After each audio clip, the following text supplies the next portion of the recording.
Hi friends, welcome to my channel. நான் உங்கள் designer செல்வி. இன்னைக்கு நம்ம இந்த வீடியோவில் ஒரு நார்மல் ப்ளவுஸை வித்தின் 20 மினிட்ஸில் எப்படி வந்து ஸ்டிச் பண்ணுறது அப்படின்றத இந்த வீடியோவில் பார்க்க போகிறோம். வாங்க வீடியோக்குள்ளே போகலாம். என்னோட சேனலை இப்போ தான் ஃபஸ்ட் டைம் பார்க்க வரீங்கன்னா மறக்காமல் சேனலை சப்ஸ்கிரைப் பண்ணிடுங்க. அப்படியே வர பெல் பட்டனையும் ப்ரெஸ் பண்ணிவிடுங்க.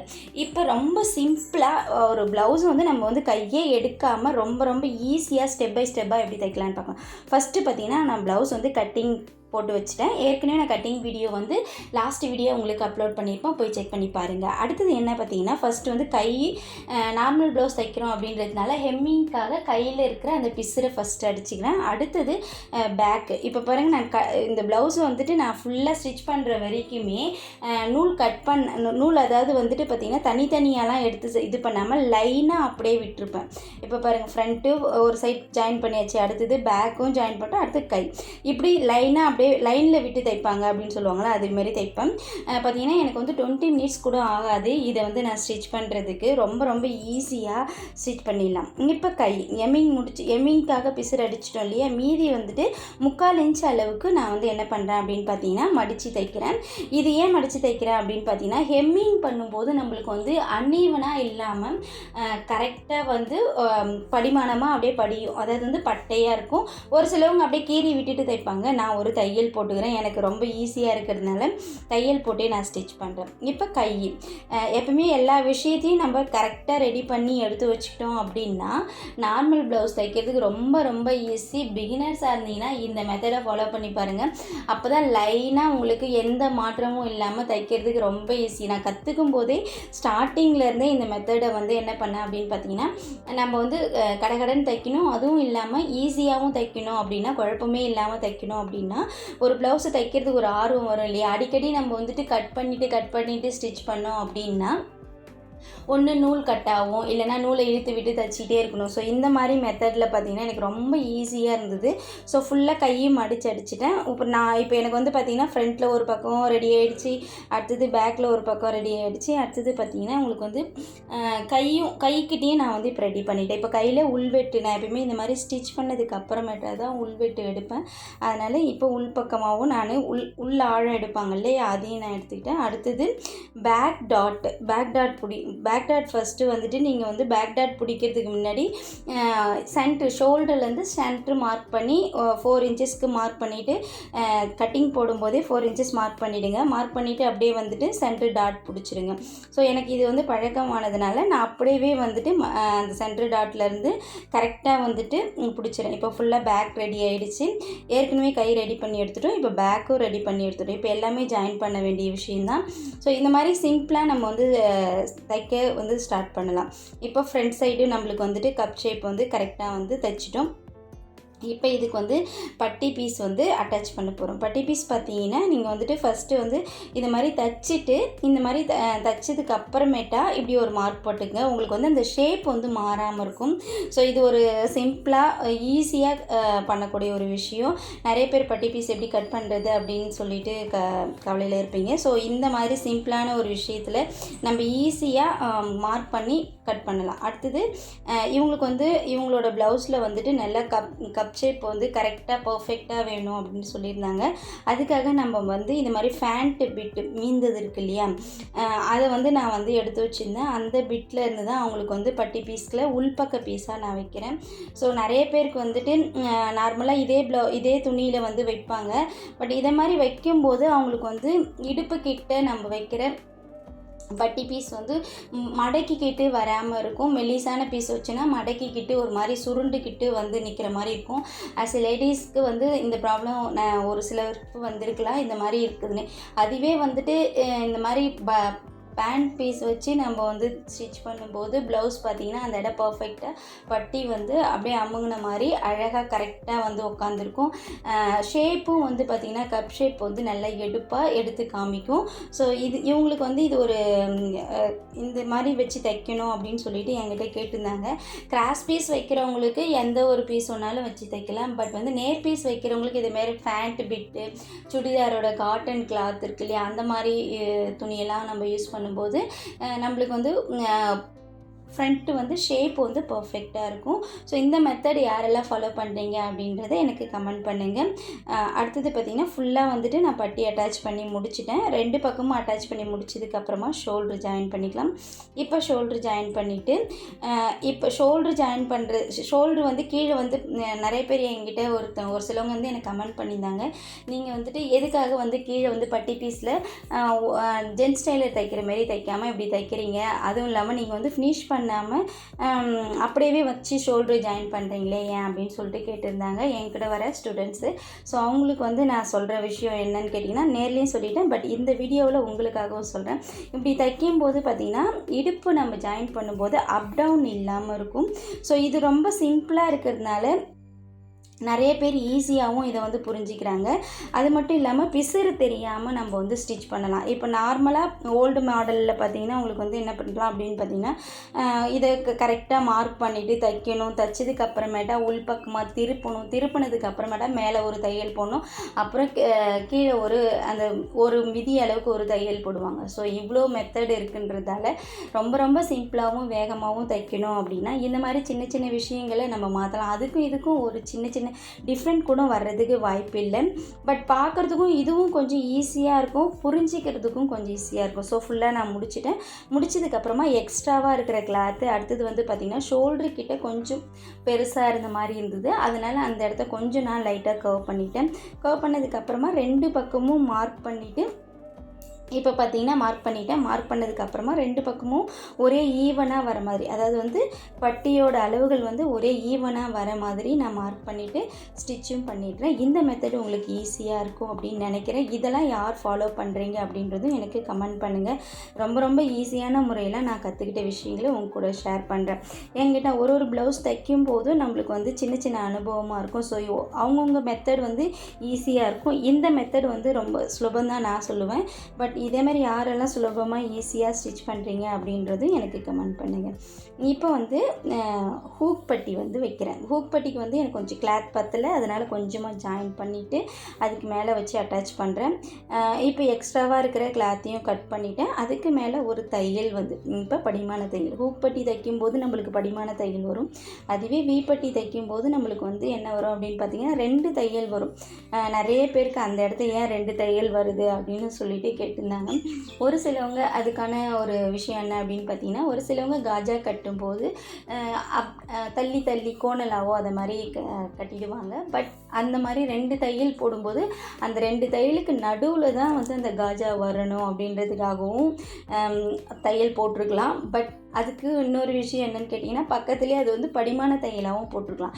இது வந்து நான் கற்றுக்கும் போது எங்கள் மிஸ்ஸு சொல்லி தரல. பட் என்னோடய யோகத்தில் தான் இந்த விஷயத்தை நான் உங்ககிட்ட சொல்லிகிட்டு இருக்கேன். ஸோ இப்போ வந்து பார்த்திங்கன்னா ஃபுல்லாக வந்துட்டு ஹூக் பட்டி பீஸும் முடிச்சாச்சு. அடுத்தது வி பட்டி பீஸும் முடிச்சாச்சு. நானும் 2 தையல் போட்டு எடுத்து வச்சுக்கிட்டேன். இப்போ நான் வச்சு செக் பண்ணும்போது பார்த்திங்கன்னா எனக்கு கரெக்டாக ஈவனாக வந்துடுச்சு. இப்போ வந்து கை வந்து ஜாயின் பண்ணிக்கலாம். கை ஜாயின் பண்ணுறதுக்கு முன்னாடி எங்கெல்லாம் எக்ஸ்ட்ராவாக நம்மளுக்கு பீஸு ஷேப் அன்ஷேப் இருக்கோ அந்த ஷேப்பாக நம்ம வந்துட்டு அழகாக சிசரால் கட் பண்ணி எடுத்துக்கலாம். அடுத்தது நான் வந்து ஷர்ட் மாடலில் தான் இவங்களுக்கு வந்து கை வந்து நான் அட்டாச் பண்ணுறேன். நீங்கள் வந்து சுத்து கை ஏற்றுறீங்க அப்படின்னாலும் நம்மளோட செஸ்ட்டோட அளவை வந்துட்டு மார்க் பண்ணிவிட்டு ஏற்றுங்க. எனக்கு வந்து கை வந்து சென்ட்ரில் இருந்து தான் ஜாயின் பண்ணுறதுக்கு எனக்கு ஈஸியாக இருக்க மாதிரி இருக்குது. ஏன்னு கேட்டிங்கன்னா அப்போ தான் வந்து ஈவனாக வந்துட்டு நம்ம மடித்து தைக்கும்போது ஈவனாக நம்மளுக்கு வந்து கை வந்து கரெக்டாக வந்து ஆம்கோல் கிட்டே ஃபிட் ஆகிற மாதிரியும் ஷோல்டர் கிட்டே நம்மளோட அளவுகள் வந்து கரெக்டாக ஃபிட் ஆகிற மாதிரியும் எனக்கு தோணும். ஸோ அதனால் நான் இந்த மெத்தடில் நான் வந்து ஸ்டிச் பண்ணுறேன். இந்த மெத்தடில் யாரெல்லாம் ஃபாலோ பண்ணுறீங்க அப்படின்றதும் எனக்கு கமெண்ட் பண்ணுங்கள். ஸோ நான் எப்போயுமே 2 தையல் போடுவேன். ஒரு இந்த நார்மல் ப்ளவுஸ் தைக்கும் போதும் சரி, லைனிங் ப்ளவுஸ் தைக்கும் போதும் சரி, கை அட்டாச் பண்ணாலும் இல்லை பட்டி அட்டாச் பண்ணாலும் 2 தையல் வந்து போட்டு தான் நான் வந்து ஸ்டிச் பண்ணுவேன். ஸோ இப்போ நான் கை அட்டாச் பண்ணிட்டேன். அடுத்த கைக்கும் இதே மெத்தட் தான் நான். அதுக்கு முன்னாடி ஒரு விஷயத்தை நான் ஃபாலோ பண்ணுறேன். என்னென்னு பார்த்தீங்கன்னா ஷோல்டரோட அளவை மார்க் பண்ணிக்கிறேன். என்கிட்ட கிராஸ் பீஸ் இன்னும் நான் வைக்கவே இல்லை. கிராஸ் பீஸ் வைக்கிறதுக்கு முன்னாடி இது மாதிரி ஷோல்டரோட அளவுகளை நான் மார்க் பண்ணிக்கிறேன். ஷோல்டரோட அளவு மார்க் பண்ணும்போது அளவு ப்ளவுஸில் இருக்கிற அதே ஷோல்டரோட அளவு வந்து நம்மளுக்கு வந்து வரும். அதனால் வந்துட்டு நான் மார்க் பண்ணிக்கிறேன். ஒரு சிலவங்க வந்து அப்படியே வந்து கடகடன்னு அப்படியே ஸ்டிச் பண்ணுவாங்க. இதை ஏன் நான் ஃபாலோ பண்ணுறேன் அப்படின்னு கேட்டிங்கன்னா, நம்ம பிடிக்கும் தைக்கும் போது எந்த அளவுக்கு நம்ம ஷோல்டரில் வந்து மார்க் பண்ணியிருக்கோம், ஒரு 1/4 இன்ச்சு மார்க் பண்ணியிருக்குமா, 1/2 இன்ச்சு மார்க் பண்ணியிருக்குமா அப்படின்றத நம்ம செக் பண்ணும்போது நம்மளோட அளவு ப்ளவுஸில் இருக்கிற அதே அளவு நம்மளுக்கு கரெக்டாக பர்ஃபெக்டாக வரும். நம்ம வந்து நான் சம்டைம்ஸ் என்ன பண்ணுவோம் அப்படி புதுசாக கற்றுக்குறவங்களா இருந்ததுன்னா சம்டைம்ஸ் என்ன பண்ணுவோம் அப்படின்னு பார்த்திங்கன்னா கடைன்னு ஷோல்டரில் ஒரு 1/2 இன்ச்சு நான்லாம் ஸ்டார்டிங்கில் வந்து கற்றுக்கும் போது 3/4 இன்ச் அளவு கூட நான் உள்ளே வச்சு பிடிச்சி நான் மாட்டை ஸ்டிச் பண்ணிவிடுவேன். ஸ்டிச் பண்ணிவிட்டு கழுத்தை வந்து ஹெம்மிங் பண்ணிவிட்டு போடும்போது பார்த்திங்கன்னா கழுத்து ரொம்ப அகலமாக இருக்கும். என்ன இது சம்மந்தமே இல்லாமல் இருக்கே அப்படின்னு சொல்லிட்டு கூட நான் ஃபீல் பண்ணிட்டேன். அப்போ தான் ஒரு சில விஷயத்தை நோட் பண்ண ஆரம்பித்தேன். நம்ம எந்த அளவு கட் பண்ணும்போது விடுறோமோ அதே அளவுக்கு தான் நம்ம வந்து தைக்கும் போதும் ஃபாலோ பண்ணணும் அப்படின்றது. ஸோ அதை வந்து நான் வந்து இப்போ வரைக்கும் ஃபாலோ பண்ணிகிட்ருக்கேன். ஸோ கையும் இப்போ ஷோல்டர் அட்டாச் பண்ணிவிட்டு இப்போ எல்லாமே முடிச்சிட்டோம். முடிச்சதுக்கப்புறமேட்டா இப்போ ஃபினிஷிங்காக நம்ம வந்து மார்க் பண்ணிவிட்டு இடுப்பு ஜாயின் பண்ண போகிறோம். இடுப்பு ஜாயின் பண்ணுறதுக்கு முன்னாடி நான் ஏற்கனவே நான் மார்க் பண்ண இடத்துல தான் அது வந்து இருந்தாலும் ஒரு மார்க்கிங் பண்ணிவிட்டு நான் ஸ்டிச் பண்ணுறேன். அடுத்தது பார்த்திங்கன்னா கையோட அளவுகளையும் நான் மார்க் பண்ணுறேன். எல்லாத்தையுமே இப்போ நம்ம தைக்கிறதுக்கு முன்னாடி என்ன தான் இருக்காட் போட்டு மார்க் பண்ணி வச்சுருந்தாலும் தைக்க ஃபினிஷிங் பண்ணுறதுக்கு முன்னாடி ஒரு தடவை இந்த மாதிரி விஷயங்களை நம்ம வந்து ஃபாலோ பண்ணியே ஆகணும். அது கம்பல்சரி தான். ஸோ இப்போ வந்து எனக்கு வந்து கரெக்டாக அந்த ஆம்கோல் டாட் கிட்ட அந்த ஆம்கோல் டாட் வந்துடுச்சு. அடுத்தது வந்து ஹிப் கிட்ட அதே மார்க்கிங் நான் போட்டுட்டேன். அடுத்ததும் நான் வந்து பட்டி பீஸ் கிட்டேயும் ஒரு மார்க்கிங் பண்ணுறேன். இந்த மார்க்கிங்கை மறக்காமல் பண்ணுங்கள். புதுசாக பார்க்குறவங்களுக்கு நான் பழைய வீடியோ பார்த்துருந்தீங்கன்னா நான் எல்லாத்துலேயுமே எப்படி இந்த 3 ஜாயிண்ட் வந்து பண்ணுறது அப்படின்றது வீடியோவில் போட்டிருப்பேன். ஸோ இது புதுசாக பார்க்குறவங்களா இருந்தது அப்படின்னா இதை வந்து நீங்கள் வந்து ஃபாலோ பண்ணிக்கங்க. இப்போ 3 ஜாயிண்ட்டுன்னா என்னென்னு கேட்டிங்கன்னா ஹிப்பு பட்டிக்கிட்ட இருக்கிற மார்க்கிங் ஆம்கோல் கிட்ட இருக்கிற மார்க்கிங்கும் ஜாயின் பண்ணணும். ஜாயின் பண்ணதுக்கு அப்புறமேட்டா நான் கையோட அளவுகளையும் மார்க் பண்ணி அப்படியே நான் கை அளவுகளை மார்க் பண்ணி ஸ்டிச் பண்ணிவிடுவேன். தையல் போடும்போது பார்த்திங்கன்னா ஸ்ட்ரைட்டான தையலாக இருக்கணும். இட் மீன்ஸ் நம்ம பக்கத்தில் ஃபஸ்ட்டு தையல் போட்டோம் இல்லையா, அதே தையல் அளவுக்கே நம்ம போட்டோன்னா ப்ளவுஸ் ஸ்டிச் பண்ணிவிட்டு எடுத்து பார்க்கும்போது கை வந்து மேல் நோக்கி இருந்ததுன்னா நம்ம தைச்ச ப்ளவுஸ் வந்து கரெக்டாக இருக்கும் அப்படின்னு நம்மளுக்கு வந்து யூகம் பண்ணிக்கலாம். இப்போ நான் வந்து மார்க்கிங் பண்ணுறேன். இப்போ அதே மாதிரி ரைட் சைடில் எப்படி மார்க் பண்ணணும் அதே தான் லெஃப்ட் சைட்லேயும் மார்க் பண்ணுறேன். இப்போ மார்க் பண்ணிவிட்டு இந்த 4 டாட்ஸும் எப்படி வந்து ஜாயின் பண்ணுறேன் அப்படின்றத பாருங்கள். இப்போ அப்படியே ஃபுல்லாகவே இப்படியே ஜாயின் பண்ணி இப்படி தான் வந்துட்டு ஒரு நார்மல் ப்ளவுஸை ஸ்டெப் பை ஸ்டெப்பாக ஸ்டிச் பண்ணும்போது 20 நிமிஷம் தான் ஆகுமே ஒரு ப்ளவுஸ். அதாவது வந்து ஹூக் கட்டாமல் 20 நிமிஷம் தான் ஒரு ப்ளவுஸ் ஸ்டிச் பண்ணுறதுக்கு. ஸோ ரொம்ப சீக்கிரமாகவும் தைச்சிடலாம். இன்னும் கேட்டிங்கன்னா இன்னும் நான் வந்துட்டு இதில் வந்து பட்டி பீஸ்லாம் அப்புறம் தான் கட் பண்ணேன். இன்னும் அதெல்லாம் ரெடி பண்ணி தைக்கிறவங்களா இருந்தால் 15 நிமிஷத்துலேயே ஒரு ப்ளவுஸை வந்து ஸ்டிச் பண்ணி முடிச்சிட முடியும். ஸோ நான் வந்துட்டு இங்கே ஏற்கனவே நான் கட் பண்ணி வைக்கல, உங்களுக்கு வந்து ஈஸியான மெத்தட் காமிக்கணும் அப்படின்றதுக்காக நான் வந்து பட்டி பீஸை வந்து அப்புறமேட்டா கட் பண்ணேன். ஸோ இப்போ ஃபுல்லாக ப்ளவுஸ் ஃபுல்லாக முடிச்சிட்டோம். முடிச்சதுக்கு அப்புறமேட்டா இந்த 2 பக்கமும் இந்த ஷோல்டரோட அளவுகளை ஒரு தடவை செக் பண்ணிக்கிறேன். இப்போ பார்த்தீங்கன்னா நம்மளுக்கு வந்து இப்போ ஒரு ப்ளவுஸ் ஸ்டிச் பண்ணதுக்கப்புறமா இந்த மாதிரி கேப் வந்து ஒரு 2.5 இன்ச்சஸ் வந்து கேப் வரணும். அப்போ தான் நம்ம தைச்சது கரெக்டுன்னு அர்த்தம். அதேமாதிரி இப்போ 2 அளவுகளையும் மார்க் பண்ணிக்கிறேன். கழுத்து ஜாயின் பண்ண கிராஸ் பீஸ் வைக்கிறதுக்கு முன்னாடி. இது ஏன் அப்படின்னு கேட்டிங்கன்னா நீங்கள் கிராஸ் பீஸ் வைக்கிறதுக்கு முன்னாடி இந்த மெத்தடை நீங்கள் ஃபாலோ பண்ணணும்.